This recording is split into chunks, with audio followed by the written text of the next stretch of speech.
In the headlines, Governor of Yobe, Mai Mala Buni, gives automatic employment to sons of Islamic cleric killed by soldiers. Police and local hunters rescue 14 abducted passengers in Osun. Students beg ASU to return as other unions suspend strike.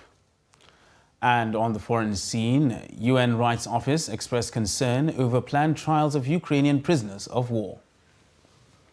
Hello and welcome to Trust TV News Update. I am Ibrahim Yusuf.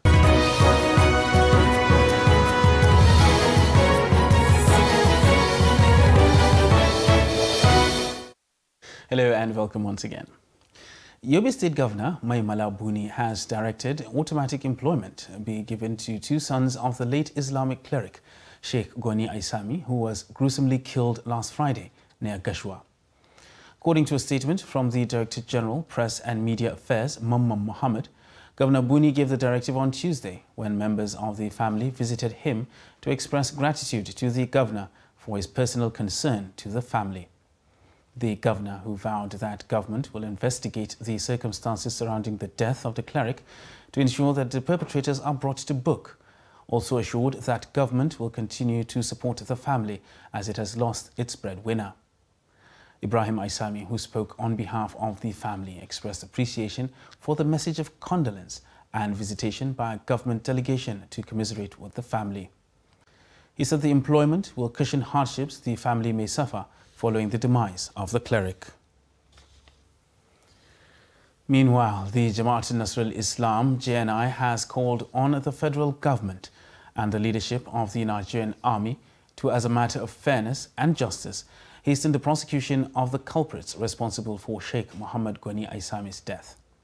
The JNI, in a statement issued on Monday by its Secretary General Khalid Abubakar, further stressed that justice must not only be done but should be seen as done in all similar cases in the country to serve as a deterrent for others. Khalid urged government to ensure that the repeated tragedies are not swept under the carpet, adding that the JNI believes that the killings are usually well thought out. He stated that the killing of Sheikh Aisami demonstrates that crime has permeated all fabrics of Nigerian society and to some extent security agencies, and expressed hope that the situation will be arrested. And 14 bound Ilesha travellers have been rescued from kidnappers in Osun State by policemen in the state and local hunters. A source said the passengers were abducted by gunmen posing as passengers. Confirming the incident, a spokesperson of the State Police Command, Yemisi Okpalola, said the rescued passengers were kidnapped with the help of hunters, adding that the passengers were forced into the bush at the boundary of Oshogbo and Ilesha, but were found at Brewery area inside Ilesha. According to the police, the passengers were abducted on Sunday. Christians and Muslims in Jos North local government area of Plateau State are breaking the ethno-religious barriers that polarize the state capital along religious lines, following the crisis that swept over the state in 2001.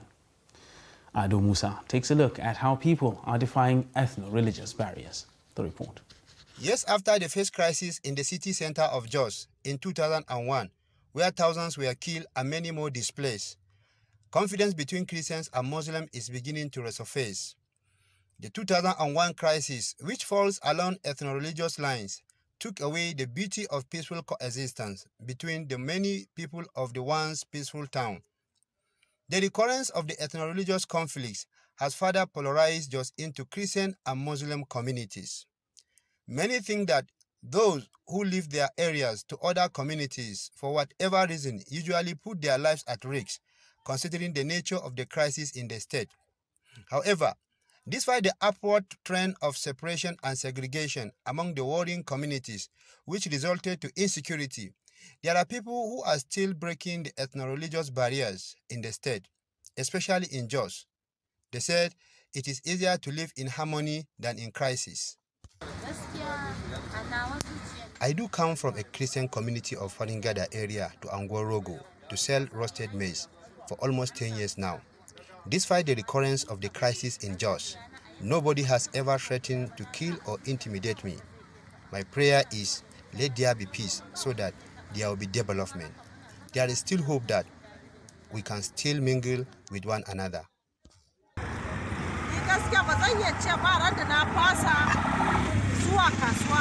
There's no day that I will not come here except if I'm not well. I have been coming here for the past 5 years and nothing has happened to me. If you really want to do business, you must mingle with people of other faiths or ethnic groups. Business doesn't know religion or tribe. Any day I don't come, they ask for my whereabouts. Our relationship is very cordial in spite of what happened in the past. I come here and spend hours selling onions. Nothing has ever happened to me. I go around this area. I was never abused, not to talk of attempting to kill. The fact that there was crisis, some people have forgot what has happened. I call on people to know that we are all created for a purpose. We should embrace one another for the sake of peace and unity. I believe that sooner or later, people will realize that it is better to live with one another, irrespective of our differences. Various individuals and groups also pray that Jos residents will understand the power of unity and living in peace with one another for the development of the state. From Jos, Ado Musa reporting for Trust TV. And to politics now, where the Election Petition Tribunal sitting in Oshogbo, Osun State, has granted the prayer of Governor Adegboyega Oyetola for the substituted service on the governor-elect Ademola Adeleke. Oyetola was the candidate of the All Progressives Congress in the last gubernatorial election in the state, while Adeleke was the candidate of the People's Democratic Party. Oyetola's counsel, Yomi Aliu, told the court that Adeleke evaded the service, which necessitated the motion for the substituted service. Trust TV's Hamid Oyegbade report that the tribunal, led by Justice Tetsia Kume, in an ex parte order, granted Oyetola's prayers for substituted service on Adeleke and inspection of election materials. Believe in the sanctity of the judiciary, and we expect nothing than success at the tribunal, because we know what our people voted, we know what Osun's people want and what they voted for, and we know for sure that victory is ours at the tribunal.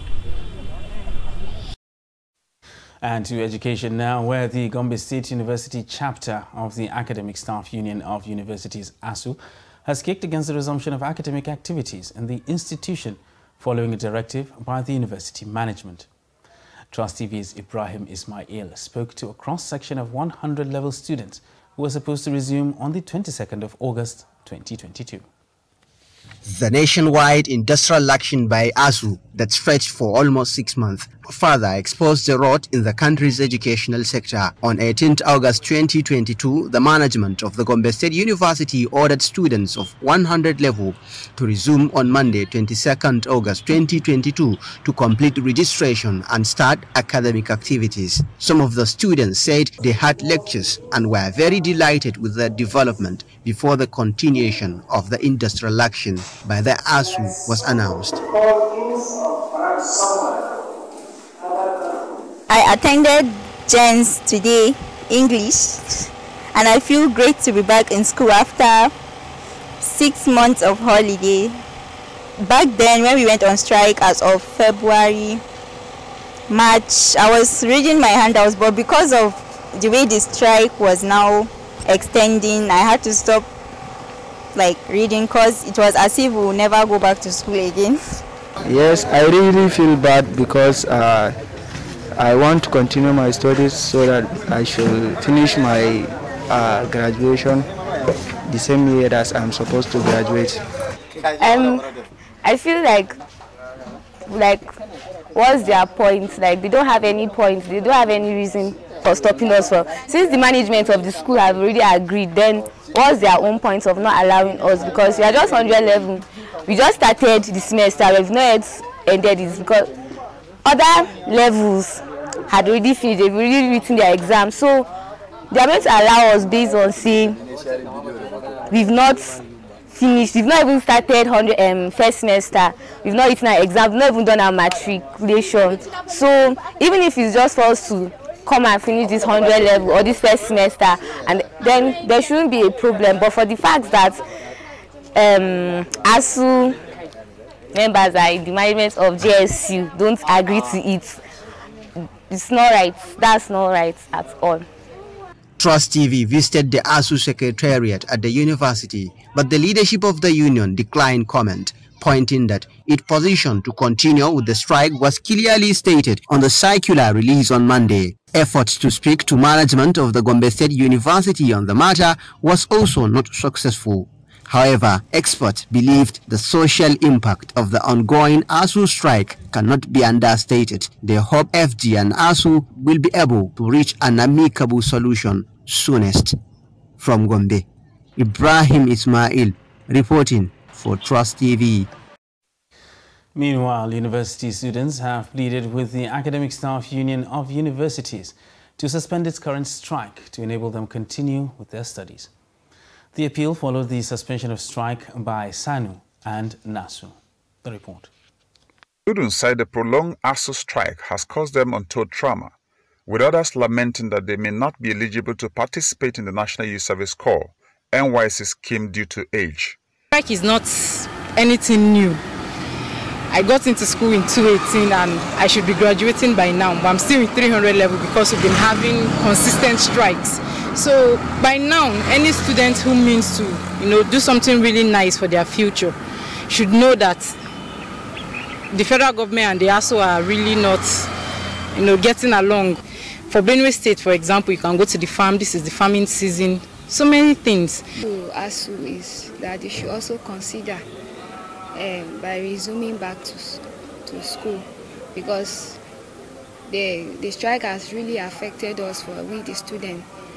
Like me, I'm supposed to be a graduate now, but because of the strike, and even my youth service is at stake.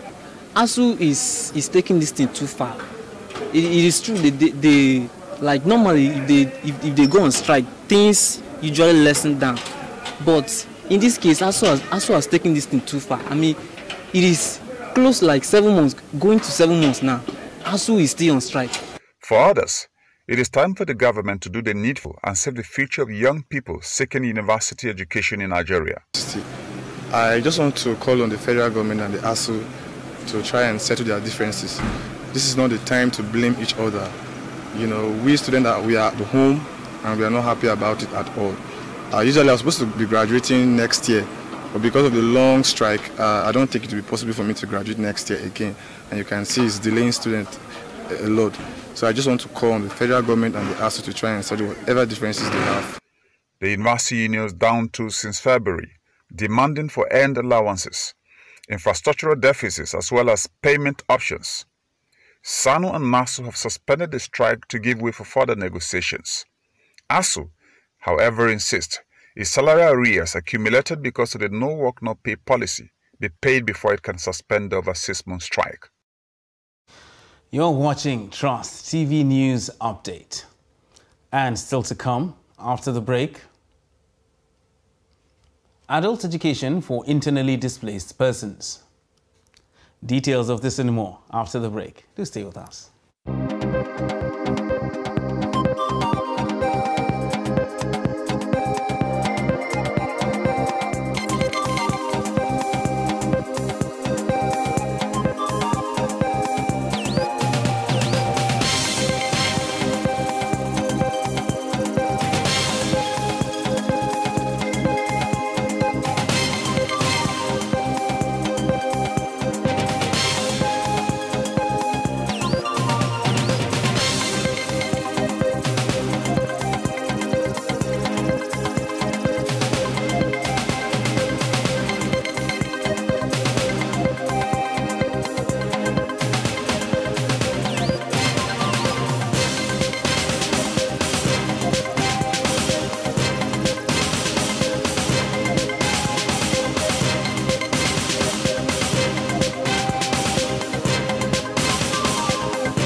Welcome back and thanks for staying with us on Trust TV News Update.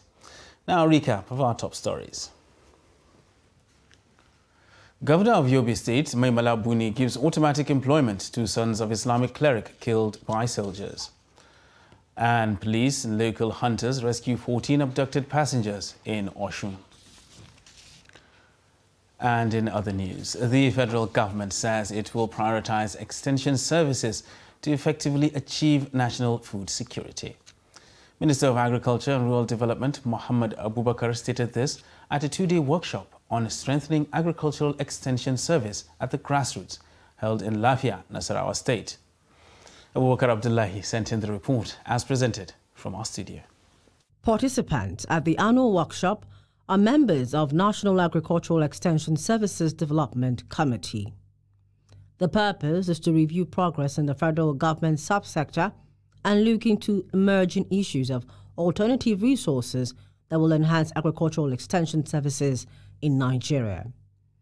Minister of Agriculture and Rural Development Muhammad Abubakar, while declaring the workshop open, said the federal government is giving priority to extension services to ensure national food security. The Minister of Agriculture and Rural Development, under my leadership, believe that the restoration of the ADPs should be a priority to achieve our mandate of ensuring national food security as a means of attainment of sustainable development goals 1 and 2. That is poverty reduction, eradication, and zero hunger. He said in doing so, the agricultural extension services will focus on small-scale farmers as a vehicle for accelerating agricultural production. Nasarawa State Governor Abdullahi Sule, on his part, said activities of the extension workers play a significant role on smallholder farmers, while Emir of Lafia, Shidi Bage, represented by Emir of Nasarawa Usman Jibrin, said all hands must be on deck to strengthen extension services at the grassroots. It is imperative to state that the importance of extension services in helping smallholder farmers cannot be overemphasized in view of the capacity of the agricultural extension agents to assist in the teeming number of farmers that we have at the grassroots level and in managing the challenges of the climate change and technological advancement in the country.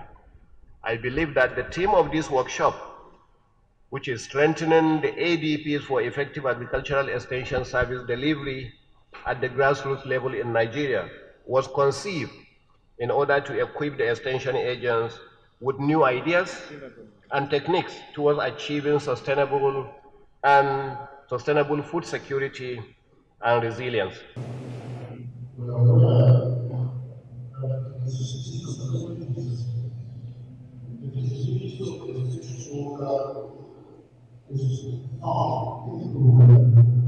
The speakers asked participants to pass on the lesson learned to the grassroots farmers. Insecurity in Nigeria is drastically eating up the education sector to the extent that both students, teachers and the government are being frustrated, leading to educational decay. The insecurity situation has, however, increased the number of out-of-school children and even young adults that calls for urgent and extraordinary measures to combat the menace. In this report, Jamil Mabai reports on how youth and other concerned citizens in Katsina are changing the narrative.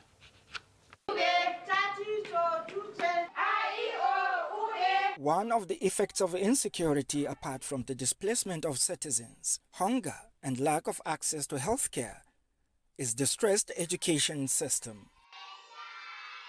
Young children and adults find it difficult to adapt to their new realities of living in the urban city due to illiteracy.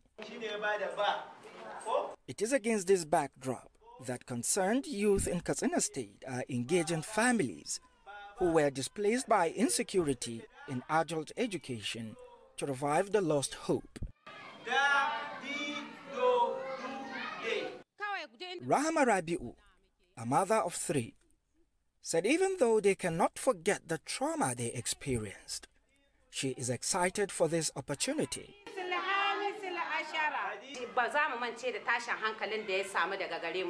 We will never forget the trauma we went through, but the joy we feel from the improvement is in our children and us.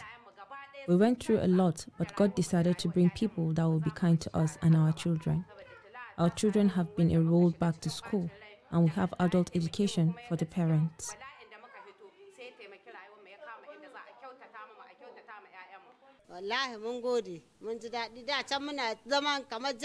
We are happy. We have been living in the dark, with neither Islamic or Western education. We are grateful for this opportunity. I want to become a teacher and teach children.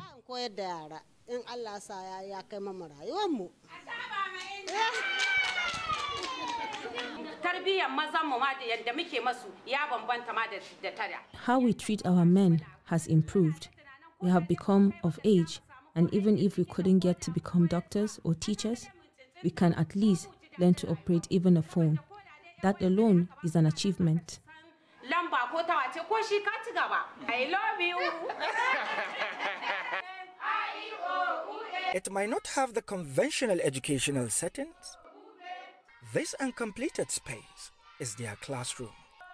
Yet, they are excited beyond words. Experts believe these classes are therapeutic in nature and will go a long way in giving these displaced persons a sense of belonging, rekindling the lost hope. Jamil Mabai, reporting for Trust TV, Katsina. The House of Representatives Committee on Finance has discovered serious contradictions in the figures released by the Transmission Company of Nigeria, TCN, as power generated by Azura Power Company from 2015 to 2020. Azura Power Company signed a $33 million take-or-pay contract with the MBET for the power generation of 450 megawatts to the national grid, but records by TCN showed a far cry from that figure. The report. The House of Representatives Committee on Finance investigating the sale of 5 power plants in the country has unraveled infractions in the power generation contracts between Azura and Nigeria Bulk Electricity Trading. The contract amount of $33 million was to enable Azura supply 450 megawatts to the MBET for eventual sale to the Transmission Company of Nigeria. But the committee, however, discovered serious infractions in the amount of energy generated by Azura monthly in contrast to the 450 megawatts expected. Not only Azura, but generating companies. That's why you are here before us. MBET was here on Friday, and they will still be here tomorrow or so. So it's not closed. I'm only asking you from your own function as an evacuator of power, what power you have been evacuating from a 450 power generation company. We have not gone into other power generation companies. This prompted lawmakers to further demand clarifications on total supply of energy demand and consumption by Nigerians. But there is an average consumption demand of the people who use Azura's services. What is that average consumption demand? What we have given you here are the figures TCN has evaluated right from the inception in December 2017. That's when they commenced the operation. So in other words, you cannot tell me this one 1,755,900. You cannot tell me how many megawatts. You don't know. I know, Chairman, 1,755.9 megawatts. That is what it is. The market operator is the man that administers the fund that is being generated in the whole power sector. So he decides what goes to TCN, he decides what goes to all the generating companies. So they are more or less independent. The committee was dissatisfied with the information provided by the TCN representatives, as such insisted that the DG, TCN, appear in person to give answers to the nagging questions bothering the committee. The committee adjourned to Tuesday for further hearing. And now look at the foreign scene, where the United Nations Human Rights Office on Tuesday expressed concerns over plans by Russian-backed authorities to try Ukrainian prisoners of war in the port city of Mariupol, possibly within days, saying such a process itself would amount to a war crime. Spokesperson for the Office of the UN High Commissioner for Human Rights, Ravina Shamdasani, said Russian-backed authorities appear to be installing metal cages in a hall in Mariupol as part of plans to establish what they are calling an international tribunal. She said willfully depriving a prisoner of war the right to a fair trial would amount to a war crime by Russia, adding that Ukrainian prisoners of war were entitled to protection under the Geneva Convention. And in sports, the national under-21 men's volleyball team on Monday lost 0-3 to their Cameroonian counterparts in the third-place match of the ongoing 2022 Africa Under-21 Men's Volleyball Championship in Tunisia. Nigeria thus failed to finish among the top 3 countries in the championship. They lost 21-25, 20-25 and 23-25 in the match played in Tunis.